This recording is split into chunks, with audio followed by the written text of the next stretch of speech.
बाबासाहेब आंबेडकर यांच्या जयंतीचा दिवस नागपूरसाठी खरोखरच खूप स्पेशल ठरला, कारण देशाचे पंतप्रधान नरेंद्र मोदी यांनी नागपूरसाठी अनेक प्रकल्पांचं उद्घाटन केलंय। सकाळी मोदी नागपुरात पोहोचले आणि दीक्षाभूमीवर बाबासाहेब आंबेडकर आणि गौतम बुद्ध यांच्या स्मृतींना अभिवादन केलं।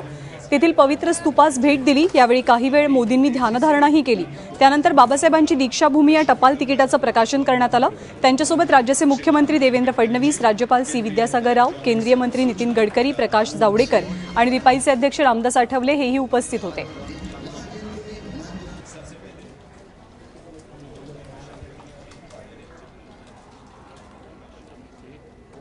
तर दीक्षाभूमीला भेट दिल्यानंतर पंतप्रधान नरेंद्र मोदी यांनी एक संदेश लिहिलेला आहे। तो संदेश नेमका काय आहे आपण पाहूया। पंतप्रधान असं म्हणतात की दीक्षाभूमी में आज डॉक्टर बाबा साहेब भीमराव अंबेडकर को श्रद्धांजलि देने का सौभाग्य प्राप्त कर मुझे अत्यंत प्रसन्नता की अनुभूति प्राप्त हो रही है। भारतीय संविधान के शिल्पकार डॉक्टर बाबा साहेब अंबेडकर की यह दीक्षाभूमि निश्चय ही सदैव करोड़ों भारतीयों को प्रेरणा देती रहेगी।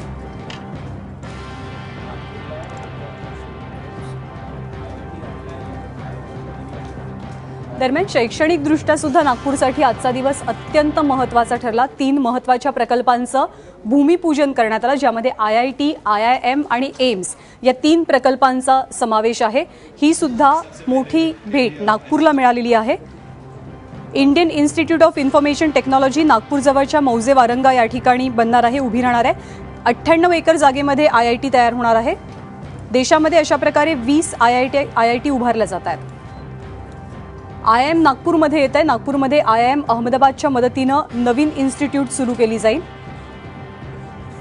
या प्रकल्पाला मिहान प्रकल्पांतर्गत 135 एकरांची जागा दिली जाणार आहे। नागपूरचं एम्स, दिल्लीच्या एम्सच्या धर्तीवर नागपुरात मल्टी स्पेशालिटी हॉस्पिटल उभारलं जात आहे। त्यासाठी मिहान परिसरात 150 एकरांची जागा देण्यात आली आहे।